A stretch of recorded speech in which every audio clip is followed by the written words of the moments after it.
Hey everyone, this is Matthew Kent. Welcome to Theology on the Ground, a daily thought for my quiet time. So, pretty convicting verse for me today, coming from the book of Daniel, chapter 6, and I'll just start reading in verse 1.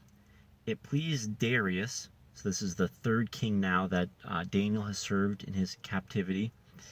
It pleased Darius to set over the kingdom 120 satraps to be throughout the whole kingdom, and over them 3 presidents, of whom Daniel was one, to whom the satraps should give account, so that the king might suffer no loss. Then this Daniel became distinguished above all the other presidents and satraps, because an excellent spirit was in him. And the king planned to set him over the whole kingdom.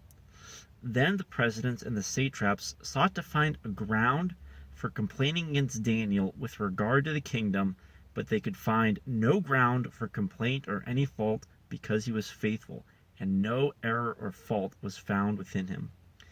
Then these men said, "We shall not find any ground for complaint against Daniel unless we find it in connection with the law of his God." So, while I mention all the time that the Bible is ultimately not about us, and it's about God, and that's true, and so it's not even ultimately about the characters in the Bible, but ultimately what God is doing throughout history, there are oftentimes examples that are worth following in the Bible, and this is certainly one of them, that Daniel was what we might call above reproach, which is one of the character qualifications for an elder or a pastor in the church, if you look at 1 Timothy 3, Titus chapter 1.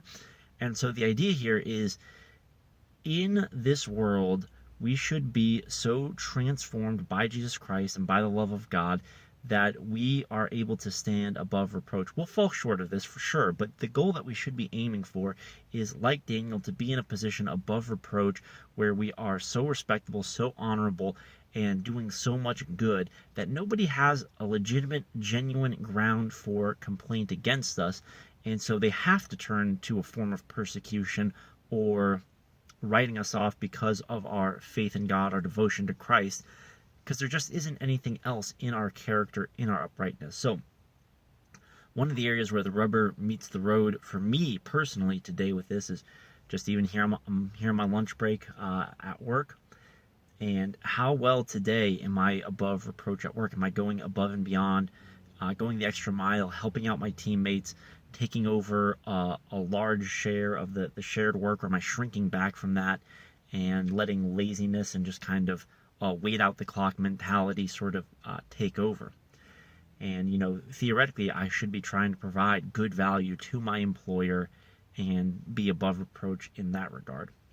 So it comes up quite a lot. If you're a student, think about, how much are you putting good effort into your studies? Are you rewarding the investment that your parents have put into you, into your education? Or are you doing right by those who have funded your education through the use of loans? Are you getting the most out of it? Again, with people who are working, are you really putting all your effort into it and above reproach at work in all of your business dealings?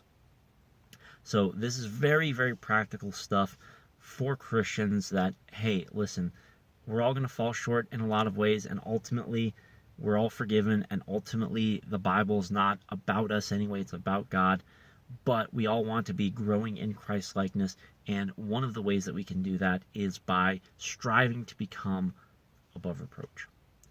Those are my thoughts for today. Thanks so much for watching. Lord willing, I'll see you guys again tomorrow.